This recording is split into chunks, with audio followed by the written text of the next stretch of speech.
지금부터 내가 해주는 얘기 들어주겠니? 할렐루야. 2월 7일 월요일 새벽입니다.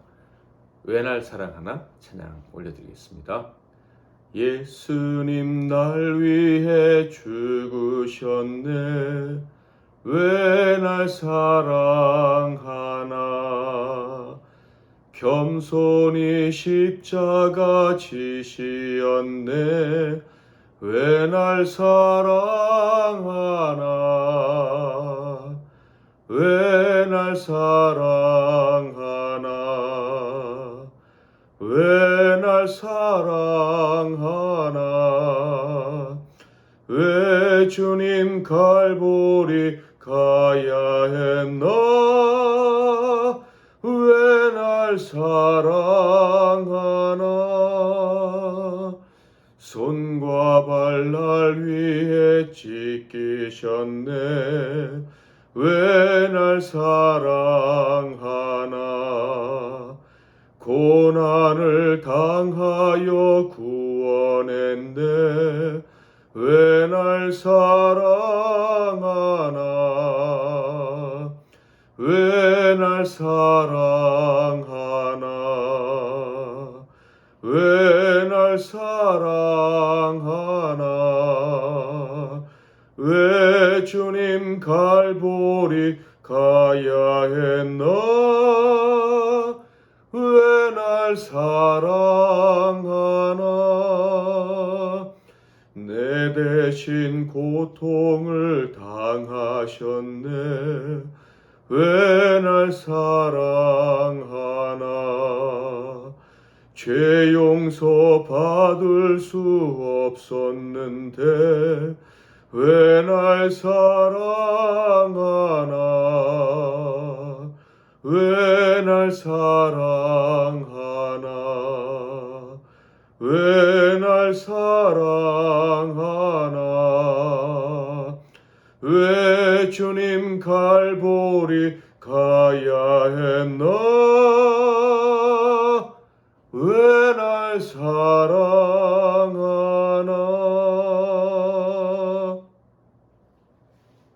오늘 하나님께서 주시는 은혜의 말씀은 구약성경 레위기서 1장 1절과 2절 말씀이 되겠습니다. 레위기 1장 1절과 2절 말씀을 봉독해 드리겠습니다.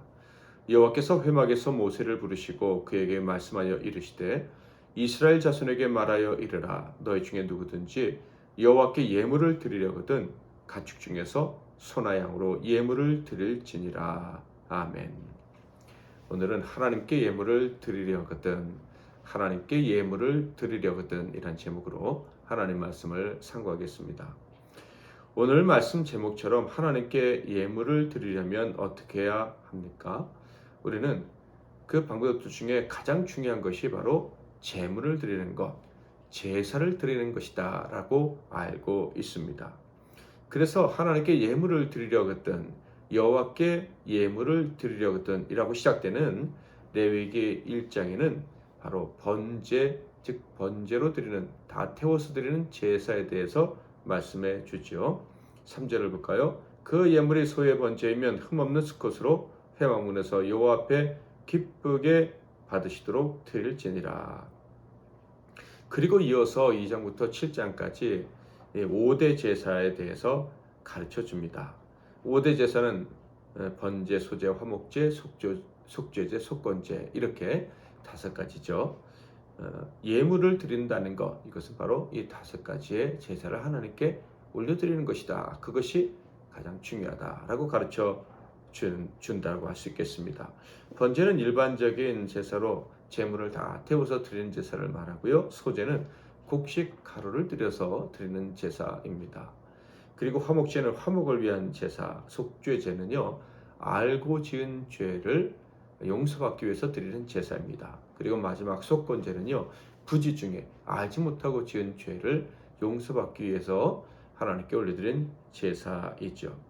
이 5대 제사에 대한 가르침이 7장까지 나오는데 그 7장의 맨 마지막 30절, 38절 결론의 말씀을 한번 읽어볼까요?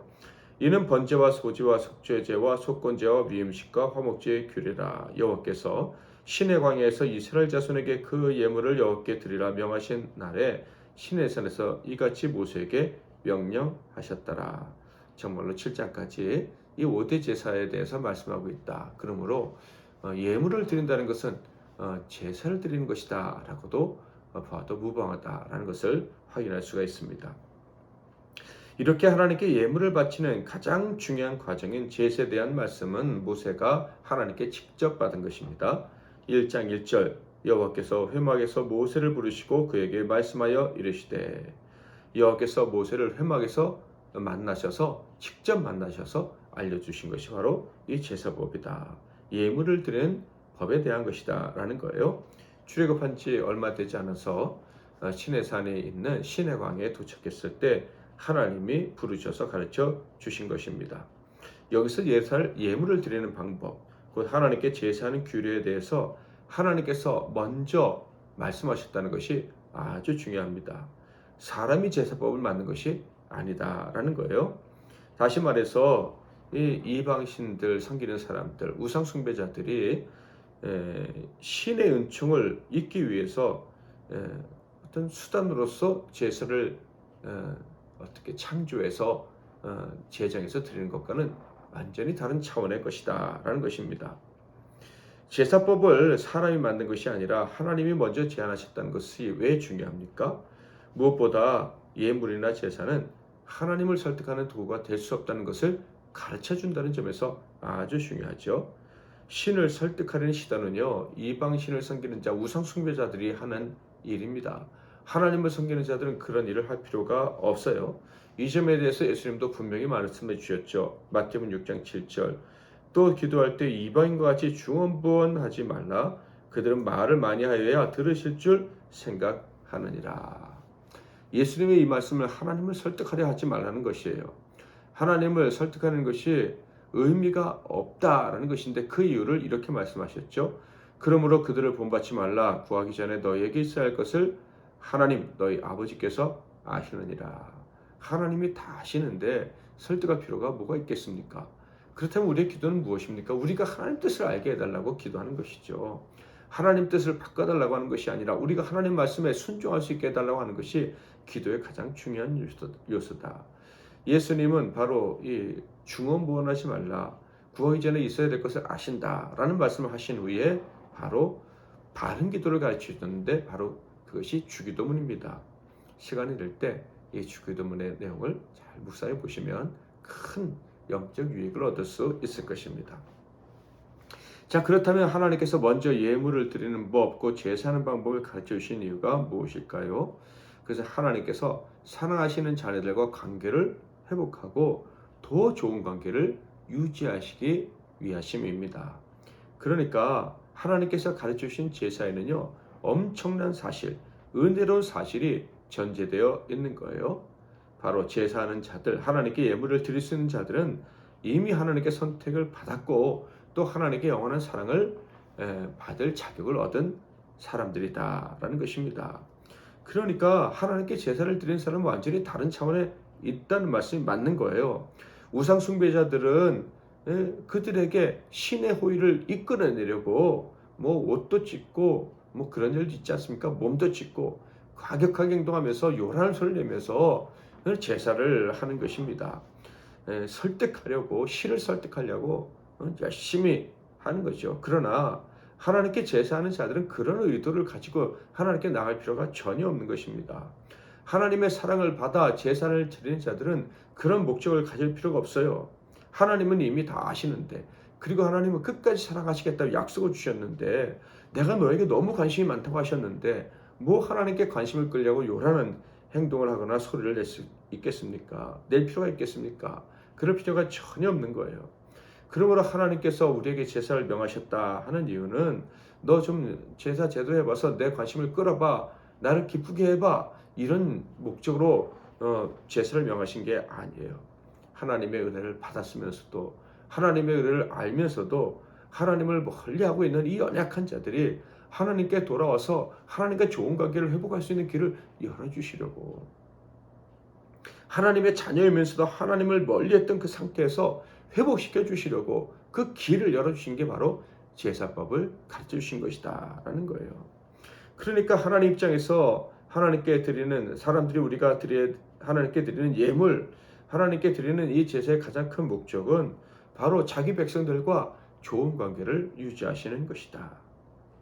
그러니까 이 제사를 통해서 우리는 하나님과 어떻게 보면 좋은 관계를 맺을까라고 생각을 해야겠지만 그 기대와 그 열망은 우리보다 하나님이 더 크시다는 것을 반드시 기억을 해야 하는 거예요. 그러니까 우리의 제사는 감사로 드리는 제사가 될 수밖에 없는 것입니다.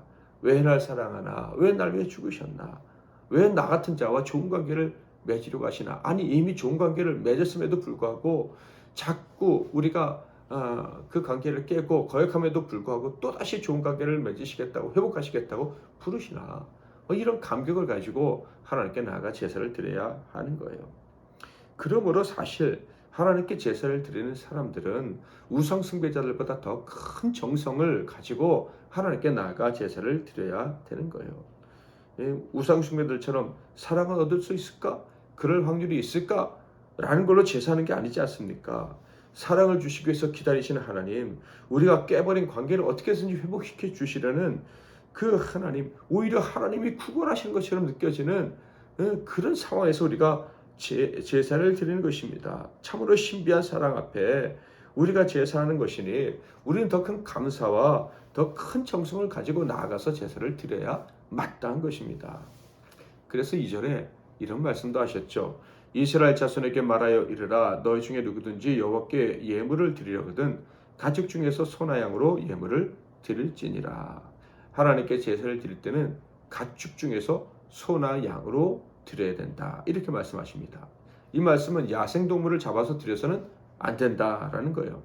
정성이 들어가야 된다는 것입니다. 실질적인 희생이 있어야 한다는 거예요.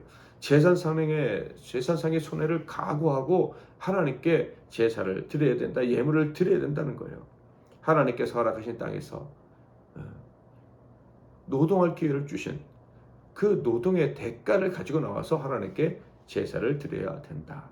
만약에 야생동물을 잡아서 제사를 드린다면 그 제사는 공짜 제사겠죠. 그런 제사는 하나님께서 받지 않으신다는 거예요. 참으로 오랜 기간의 수고와 노력이 담겨져 있는 그런 예물, 그런 마음, 그런 정성을 가지고 나와서 예배할 때, 제사할 때 그것을 받으시겠다는 거예요.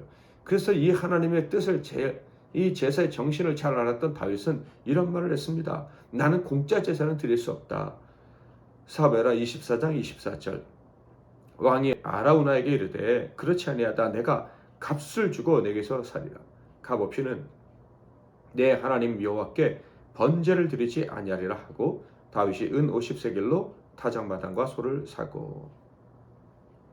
물론 과부의 두레돈이나 이 작은 새 한 마리로 제사를 드릴 수도 있었습니다. 하나님은 그런 새로 드린 제사도 받아주셨죠. 그러므로 가축을 바치라라는 말씀은 가축이 아니면 안 된다라는 말씀이라기보다는 근본 정신이 중요하다는 거예요. 하나님을 향한 진정한 감사의 마음, 제사를 제정하신 이유를 온전히 알고 드리는 이것이 중요하다라는 거예요. 하나님과 화목하고 싶은 열정, 하나님이 얼마나 나와 관계를 회복하시기를 원하시는지 그 마음을 알고 드리는 그 제사가 하나님이 기뻐 받으시는 제사다라는 거예요. 2절에서 드리려거든 이런 말씀이 있는데 이것은요 당시 신에게 예물을 드리는 것이 일반적이었다라는 것을 알려주는 근거입니다. 그렇습니다. 이스라엘 사람들은 애굽에서 많은 사람들이 각자의 신에게 각자의 원하는 대로 또 각자 그 자신들의 종교에서 정한 대로 예물을 드리는 것을 목격했을 거예요. 그리고 그 신들에게 어떻게 예물을 바치는지도 보았을 것입니다. 그래서 하나님이 어떤 무서운 일을 행하셨거나 은혜를 베풀어 주셨거나 신비한 일, 위대한 일을 행하셨을 때 예물을 드려야 된다라고 생각을 했을 것입니다. 그들 안에 본능적으로 혹은 경험으로 만들어진 종교심이 있었을 거예요. 하나님이 그것을 아셨죠. 그래서 애굽에서 제물을 드리는 것처럼 그렇게 하나님을 설득해 보겠다고, 내가 좀 복을 받아보겠다고 그렇게 예물을 드릴 수 있다는 것을 아셨던 거예요. 그래서 하나님이 그들에게 이 레위기서를 통해서 요구하신 거죠. 너희가 드릴 제사는 완전히 다른 차원의 제사다. 이것을 기억해야 돼. 너희가 드리는 제물, 너희가 바치는 제사는 나를 설득하기 위한 것이 되어서는 안 돼. 너희를 향한 나의 사랑을 확인하고 그래서 나와 더욱더 가까워지고 싶다는 마음을 담아서 예물을 드리고 제사를 드려야 되는 것이야. 이것을 가르쳐 주기 위해서 레위기서를 기록한 것이다라는 것입니다. 사랑하는 성도 여러분, 이제부터 우리가 레위기서를 묵상하게 될 텐데요. 오늘 말씀이 레위기서를 깨닫는 기초 지식 같은 것이 되기를 바랍니다. 즉 우리의 제사는 사람이 정한 것이 아니다. 하나님이 정하셔서 명령하신 것이다. 그러므로 제사를 통해서 하나님을 설득하는 일은 절대 있어서는 안 된다. 제사할 때마다 우리에게 필요한 것은 하나님을 설득하려는 그런 어떤 전략이 아니라 하나님이 우리를 사랑하신다는 것을 온전히 깨닫고 하나님과 회복하고 싶은 열정이 있으면 된다라는 것입니다. 그리고 나아가 우리가 매일 드리기로 작정한 깨끗한 그릇이 되어 드리기로 작정한 거룩한 산제사, 이것 역시도 하나님을 감동시키고 설득시키려는 것이 아니라 우리와 사랑에 빠지신 하나님을 기뻐하고 진정으로 감사하기 위한 그런 열정으로 드리는 산제사가 되어야 된다라는 것도 기억하시기를 바랍니다. 이 감사와 사랑을 담아서 세상의 어떤 그 사랑보다 정성과 하나님께 제사하고 예배하고 우리의 소중한 것을 드리되 생명까지 드리며 예배하며 살다가 하나님 나라 가는, 하나님과 더 깊이 교제하며 행복을 누리다가 천국에 들어가는 저와 여러분이 다 되시기를 주님의 이름으로 축복합니다. 말씀 붙잡고 기도하시고 승리하시는 오늘 하루 되시기를 바랍니다. 하나님 아버지, 우리에게 하나님께 예배할 수 있는, 영과 진리로 예배할 수 있는 길을 열어주셔서 감사합니다.